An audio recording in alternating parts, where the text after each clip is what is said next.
नमस्कार, स्वागत है आप सबका मेरे यूट्यूब चैनल जॉब जानकारी एंड एजुकेशन में।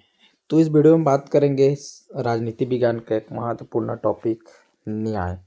इसके बारे में न्याय का प्रस्तावना देखेंगे। इसके जो है इसके अंतर्गत जो सामाजिक न्याय, आर्थिक न्याय एवं राजनीतिक न्याय है, तो उसको भी हम इस वीडियो में देखेंगे। तो वीडियो को आप अंत तक जरूर देखें और साथ ही साथ वीडियो को लाइक एंड शेयर भी कर देंगे और चैनल को सब्सक्राइब भी कर दें ताकि इस तरह की जानकारी आप तक पहुँचे। राजनीति विज्ञान का जो इम्पोर्टेंट टॉपिक है उसका वीडियो लगातार बना रहा हूँ। इसके पहले भी जो है वीडियो बना हुआ है संप्रभुता एवं गणराज्य का, तो अगर नहीं देखे हैं तो चैनल में जाकर उसको जरूर देख लें। तो आज का वीडियो है न्याय, इससे संबंधित। तो चलिए वीडियो शुरू करते हैं। तो पहला जो है प्रस्तावना इसका, भारतीय संविधान में न्याय के आदर्श की वही भूमिका है जो मंदिर में मंगल कलश की होती है। ठीक है, तो जो भारत का जो संविधान है, जो के न्याय का जो वही भूमिका होती है जो मंदिर में मंगल कलश की होती है। अर्थात जैसे मंगल कलश के बिना मंदिर अधूरा, वैसे ही भारतीय संविधान जो है इस न्याय के आदर्श के बिना अधूरा है। संविधान निर्माताओं द्वारा इस तथ्य को समझ लिया गया कि सच्चे लोकतंत्र के लिए स्वतंत्रता और समानता ही नहीं वरन न्याय की भी आवश्यकता है। तो जो संविधान निर्माण किए वे इसको अच्छे से समझ गए थे कि अगर सच्चा लोकतांत्रिक देश बनाना है तो एक तो स्वतंत्रता देना ही, समानता देना जरूरी है, लेकिन साथ ही साथ इन दोनों के बराबर ही न्याय भी बहुत जरूरी है, न्याय की भी आवश्यकता है। क्योंकि न्याय के बिना स्वतंत्रता और समानता के आदर्श बिल्कुल व्यर्थ हो जाते हैं। ठीक, तो न्याय के बिना जो है स्वतंत्रता और समानता के आदर्श बिल्कुल व्यर्थ हो जाती है। जैसे कि अगर समानता दिए हैं लेकिन कोई उसके समानता का या स्वतंत्रता मिला है, स्वतंत्रता एवं समानता का अधिकार है नागरिक को, देश के नागरिक को, राज्य के नागरिक को, लेकिन उसका अगर कोई हनन कर रहा है और वो जो है उसको अगर हनन कर रहा है, अर्थात उसके स्वतंत्रता समानता को छीन रहे बोल सकते हैं या फिर उसके साथ गलत कर रहे हैं, तो अगर उसको न्याय नहीं मिलता है तो वो फिर गड़बड़ हो जाएगा। तो इसलिए स्वतंत्रता समानता के बराबर ही न्याय भी बहुत ज़रूरी है और इसके बिना जो है स्वतंत्रता और समानता के आदर्श बिल्कुल व्यर्थ हो जाते हैं। संविधान की प्रस्तावना में न्याय का मूल्य सामाजिक, आर्थिक और राजनीतिक न्याय को शामिल करना है। ठीक, तो संविधान की प्रस्तावना है तो न्याय का मूल्य सामाजिक, आर्थिक और राजनीतिक न्याय को शामिल करना, यह एक न्यायपूर्ण और निष्पक्ष समाज की स्थापना पर जोर देता है। तो जो भारतीय संविधान की प्रस्तावना में न्याय जो शामिल है, उस कैसे समाज, एक न्यायपूर्ण समाज अर्थात सबके साथ न्याय हो, और एक निष्पक्ष अर्थात किसी के साथ भेदभाव ना हो, इस तरह के जो समाज की स्थापना पर जोर देता है। कौन? एक न्याय, जहाँ प्रत्येक व्यक्ति के साथ समान व्यवहार किया जाता है। न्याय से जुड़े संवैधानिक मूल्यों में शामिल है, न्याय से जुड़े संवैधानिक मूल्यों में सभी नागरिक को राजनीतिक, सामाजिक और आर्थिक न्याय प्रदान करना संविधान का लक्ष्य घोषित किया गया। ठीक है, तो संविधान का लक्ष्य क्या है कि हर एक नागरिक को राजनीतिक न्याय, सामाजिक न्याय, आर्थिक न्याय प्रदान करना संविधान का लक्ष्य घोषित है। इस लक्ष्य की प्राप्ति के लिए अनेक कदम उठाए गए हैं। और अगला है इसके अंतर्गत सामाजिक न्याय। तो सामाजिक न्याय क्या है और किस तरह से सामाजिक न्याय के लिए प्रयास किया गया, इसको देखते हैं। तो पहला सामाजिक न्याय। सामाजिक न्याय का तात्पर्य समाज के भीतर संसाधन, अवसरों और लाभों के उचित और समान वितरण से है। तो सामाजिक न्याय का तात्पर्य है कि समाज में के भीतर जो संसाधन है, अवसर है और उससे जो लाभ हो रहा है वो हर एक लोग के लिए हो। इसका उद्देश्य जाति, लिंग, धर्म और आर्थिक स्थिति जैसे कारकों के आधार पर मौजूद ऐतिहासिक और प्रणालीगत असमानताओं को दूर करना है। तो सामाजिक न्याय में क्या है कि देश के भीतर जो संसाधन है, लोग को अवसर देने की बात हो, लाभ देने की हो, उस सामान का जो वितरण है, तो ये सब जो है जाति, लिंग, धर्म या आर्थिक स्थिति के हिसाब से नहीं देना है कि ऐसा नहीं कि ये जाति है तो इसको अच्छे दिया जाए, ये जाति है तो इसका अच्छा, ऐसा नहीं, सबको बराबर हो। संविधान के तीसरे भाग मौलिक अधिकार और चौथा भाग राज्य के नीति निर्देशक तत्वों में सामाजिक न्याय की प्राप्ति के लिए विविध उपाय का उल्लेख किया गया है। तो जो संविधान है, संविधान के तीसरे भाग जो कि मौलिक अधिकार है और चौथा भाग राज्य के नीति के निर्देशक तत्व, तो इसमें सामाजिक न्याय की जो है प्राप्ति के लिए विविध उल्लेख किया गया है। तो क्या क्या है इसको देखते हैं। तो कानून के सामने समानता। अनुच्छेद 14 में भारत के सभी नागरिकों को कानून के सामने समानता और कानून से समान सुरक्षा प्रदान किया गया। तो संविधान के जो अनुच्छेद 14 है उसमें क्या है, भारत के सभी नागरिक हैं उनको कानून के सामने जो है सब समान है और कानून से सबको समान सुरक्षा प्रदान किया गया है। यह नागरिकों को सामाजिक न्याय प्रदान करता है। ठीक, अब अनुच्छेद 14 अगर सभी नागरिक के लिए जो है कानून समान रहेगा, सबको कानून जो है सब नागरिक को समान सुरक्षा देगा, तो इससे क्या होगा, नागरिक में सामाजिक न्याय प्रदान होगा। उसके पश्चात अगला है भेदभाव का उन्मूलन। यह एक ऐसे समाज को बढ़ावा देना जो जाति, लिंग, धर्म या किसी अन्य पहचान के आधार पर भेदभाव से मुक्त हो। ठीक, तो सामाजिक न्याय अगला क्या होगा, भेदभाव का उन्मूलन, अर्थात भेदभाव न हो। एक ऐसे समाज को बढ़ावा देना जो जाति, लिंग, धर्म या किसी अन्य के पहचान के आधार पर भेदभाव से मुक्त हो। अनुच्छेद 15 में धर्म, मूल वंश, जाति, लिंग, जन्म स्थान के आधार पर भेदभाव की मनाही की गई। ठीक, तो संविधान के जो अनुच्छेद 15 उसमें कोई किसी भी धर्म का हो, किसी भी उसका मूल वंश हो, कोई भी जाति का हो, चाहे वो कोई लिंग हो, महिला, पुरुष या अदर कोई भी हो, और कहीं भी जन्म स्थान हो, चाहे वो छत्तीसगढ़ हो या फिर अन्य मध्य प्रदेश हो या फिर उत्तर प्रदेश कहीं है, तो उसका साथ भेदभाव नहीं किया जा सकता, मना किया गया है। अगर कोई भेदभाव करता है तो उसको दंडित किया जा सकता है। अनुच्छेद 17 द्वारा छुआछूत एवं अनुच्छेद 23 तस्करी, दुर्व्यवहार, बलात्श्रम अर्थात जो बाल है उसको जबरदस्ती काम पे लगाना, वह अनुच्छेद 24 छोटे बच्चे 14 साल से कम को खतरनाक काम जैसे कारखाना, कोयला खदान, पटाखा खदान में नहीं लगा सकते। अर्थात अनुच्छेद 23 एवं 24 द्वारा शोषण का अंत कर दिया गया। ठीक है, तो शोषण अनुच्छेद 23 एवं 24 इसके द्वारा शोषण का अंत करके जो गरीब हैं उनके साथ जो है सामाजिक न्याय किया गया है, उनके साथ शोषण नहीं किया जा सकता। ठीक, जैसे अनुच्छेद 23 में तस्करी, दुर्व्यवहार और जो बच्चे हैं उनको साथ जबरदस्ती काम पे रखना, तो ये सब जो है बंद है, मनाही है। और साथ ही साथ अनुच्छेद 24 की हम बात करें तो उसमें जो है छोटे बच्चे जैसे 14 साल से कम बच्चे उसको खतरनाक काम जैसे कोई कारखाना हो गया, कोयला खदान हो गया, फटाका जहाँ निर्मित होता है वो सब ऐसे जगह में नहीं लगा सकते, अर्थात शोषण जो है बंद किया गया है, जिससे सामाजिक न्याय उनको मिल रहा है। उसके पश्चात अगला जो है अवसरों तक समान पहुँच। यह सुनिश्चित करना कि सभी व्यक्तियों को शिक्षा, रोजगार, स्वास्थ्य देखभाल और सामाजिक सेवाओं के लिए समान अवसर प्राप्त हों।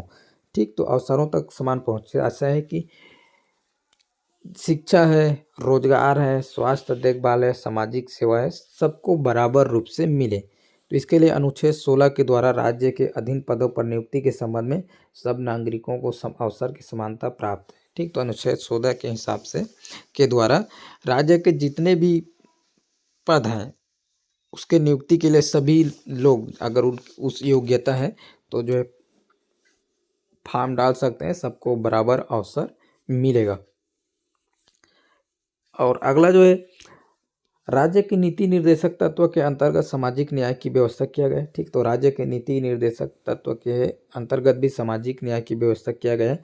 अनुच्छेद 41 में नागरिकों को कुछ अवस्था में काम, शिक्षा और लोक सहायता पाने का अधिकार स्वीकार किया गया है। ठीक, तो अनुच्छेद 41 उसमें नागरिकों को कुछ अवस्था में काम, शिक्षा और लोक सहायता पाने का अधिकार दिया गया है। अनुच्छेद 42 राज्य को जिम्मेदारी सौंपता कि वहाँ काम की उचित दशा बनाए रखने का प्रयत्न करें। तो अनुच्छेद 42 जो है वो राज्य को जिम्मेदारी देता है कि संविधान का जो अनुच्छेद है या संविधान ही बोल सकते हैं। ठीक, तो संविधान का जो अनुच्छेद 42 है वो राज्य को जिम्मेदारी देता है कि जो राज्य में काम की उचित दशा बनाए, काम की व्यवस्था करें जिससे लोगों को काम मिले, ताकि भूखमरी, बेगारी, बेरोजगारी ये सब न हो। उसके बाद जो है अनुच्छेद 45 बालकों के लिए निःशुल्क और अनिवार्य शिक्षा की व्यवस्था करे। तो अनुच्छेद संविधान के अनुच्छेद जो है 45 जो राज्य को बोलता है कि बालकों के लिए निःशुल्क और अनिवार्य शिक्षा की व्यवस्था करे, जिससे हर एक जो बच्चे हैं वो पढ़ाई कर सकें और जिससे उसका उनको सामाजिक न्याय मिले। उसके पश्चात जो अगला अनुच्छेद 46 अनुसूचित जातियों तथा अन्य सभी दुर्बल वर्गों के शिक्षा और अर्थ संबंधी उन्नति और अनुच्छेद 47 में सामान्य जनता के जीवन स्तर ऊंचा उठाने की बात की गई। तो ठीक, तो अनुच्छेद 46 है अनुसूचित जाति हैं या अन्य सभी दुर्बल जो कमजोर वर्ग के हैं उसके शिक्षा और अर्थात आर्थिक संबंधी उन्नति की बात की गई, जिससे उनका सामाजिक न्याय हो मिले उनको। और साथ ही साथ अनुच्छेद 47 में जो सामान्य जनता है, जो गरीब जनता है, उनके जीवन स्तर को ऊंचा उठाने की बात की गई। तो इस तरह से जो है संविधान के द्वारा सामाजिक न्याय की व्यवस्था किया गया है। उसके बाद अगला है आर्थिक न्याय। आर्थिक से अर्थात आय। सामाजिक न्याय की तरह आर्थिक न्याय के लक्ष्य को प्राप्त करने के लिए भी संविधान की नीति निर्देशक तत्वों में विविध कार्य करने का निर्देश दिया गया है। इस संबंध में कुछ प्रमुख व्यवस्थाएं इस प्रकार है। तो राज्य प्रत्येक स्त्री और पुरुष को समान रूप से जीविका के साधन प्रदान करने का प्रयत्न करेगा और प्रत्येक नागरिक को, चाहे वह स्त्री हो या पुरुष, समान कार्य के लिए समान वेतन प्रदान करेगा। ठीक, तो संविधान का जो अनुच्छेद 29 का द है उसमें क्या है कि समान काम के लिए समान वेतन, अर्थात वो महिला हो या पुरुष हो, अगर एक ही प्रकार का काम है तो दोनों को बराबर वेतन दे रहे हैं। अगर 250 एक महिला को दे रहे हो तो 250 पुरुष को ही देना है, अगर वो एक ही काम है तो। ठीक, तो ये अनुच्छेद 39 राज्य के नीति निर्देशक तत्व के अंतर्गत इससे क्या होगा, आर्थिक न्याय मिलेगा। ठीक, दोनों को बराबर मिलेगा तो इससे आर्थिक न्याय, अगर किसी को अगर कम मिल रहा है किसी को ज़्यादा तो उसके साथ जो है भेदभाव हो जाएगा आर्थिक दृष्टि से। तो इसलिए से जो है आर्थिक न्याय दिया गया है। उसके बाद अगला जो है जीवन यापन मजदूरी, अनुच्छेद 43। तो अनुच्छेद 43 में क्या है, कोई भी काम करता है तो राज्य के दायित्व है कि इतना मजदूरी की व्यवस्था करे कि उनका जीवन यापन हो जाए। उसके बाद अनुच्छेद 43A श्रमिकों के सुरक्षा। ठीक, तो श्रमिकों की सुरक्षा के द्वारा भी आर्थिक न्याय की व्यवस्था किया गया है। उसके बाद अगला जो है राज्य देश के भौतिक साधनों के स्वामित्व और नियंत्रण की ऐसी व्यवस्था करेगा कि अधिक से अधिक सार्वजनिक हित हो सके। ठीक, तो राज्य जो है अपने देश में जो भौतिक साधन है उसको इस तरह से नियंत्रित करे कि वो अधिक से अधिक सार्वजनिक हित हो सके, उससे ज़्यादा से ज़्यादा लोगों का कल्याण हो सके। उसके पश्चात अगला जो है राज्य इस बात का भी ध्यान रखेगा कि संपत्ति और उत्पादन के साधनों को इस प्रकार से केंद्रीकरण न हो सके सार्वजनिक हित को किसी प्रकार की हानि पहुंचे। तो राज्य इस बात का भी ध्यान रखेगा कि जो संपत्ति और उत्पादन के साधन है उसका केंद्रीकरण कर रहे हैं तो इस प्रकार भी ना हो कि कोई सार्वजनिक संपत्ति हो या उसके द्वारा जो लोगों को सार्वजनिक तरह से जो हित हो रहा है, फायदा हो रहा है, उसको हानि पहुंचे। तो इस तरह से नहीं कर सकते। उसके पश्चात अगला जो है राज्य श्रमिक पुरुषों और स्त्रियों के स्वास्थ्य और शक्ति तथा बालकों की सुकुमार अवस्था का दुरुपयोग न होने देगा। ठीक, तो राज्य यहाँ अपने राज्य या देश के जो श्रमिक हैं, पुरुष, स्त्री, बालक हैं, उनका जो है अवस्था का भी ध्यान रखेगा। तो इस तरह से आर्थिक न्याय प्रदान करना उद्देश्य है। अगला जो है 5वां, राज्य अपने आर्थिक साधनों के अनुसार और विकास की सीमाओं के भीतर यह प्रयास करेगा कि सभी नागरिक अपने योग्यता के अनुसार रोजगार पा सकें। ठीक, तो राज्य अपने आर्थिक साधनों के अनुसार और विकास की सीमाओं के भीतर यह प्रयास करेगा कि जो नागरिक है, देश के नागरिक हैं, अपनी योग्यता के अनुसार रोजगार प्राप्त कर सके एवं बेकारी, बुढ़ापा, बीमारी, अंगहीनता आदि दशा में सार्वजनिक सहायता प्राप्त कर सके। तो जैसे बुढ़ापा आ जाता है, बीमारी या फिर किसी प्रकार की अंगहीन हो जाता है तो जो है सार्वजनिक सहायता इसको प्राप्त होनी चाहिए। इस तरह से जो है आर्थिक न्याय का उल्लेख किया गया है। उसके पश्चात अगला है जो है 3 नंबर जो है न्याय के अंतर्गत राजनीतिक न्याय।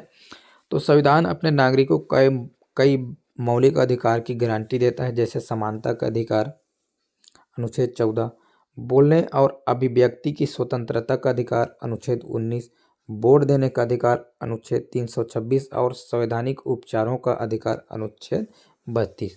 तो ये जो है अलग अलग अनुच्छेद एक अधिकार देकर जो है संविधान जो देश के नागरिक हैं, राज्य के नागरिक है, उसको राजनीतिक न्याय प्रदान करता है। ये सब अधिकार राजनीतिक समानता, भागीदारी और व्यक्तिगत स्वतंत्रता की सुरक्षा में सुनिश्चित करते हैं। तो ये जो अधिकार है ऊपर जितने भी है, अनुच्छेद 14, 19, 326 संवैधानिक उपचार, अनुच्छेद 32, ये सब जो अधिकार जो है लोगों को राजनीतिक समानता अर्थात राजनीति में बराबर भागीदारी, राजनीति में समान भागीदारी और स्वतंत्रता की सुरक्षा जो है निश्चित करते हैं।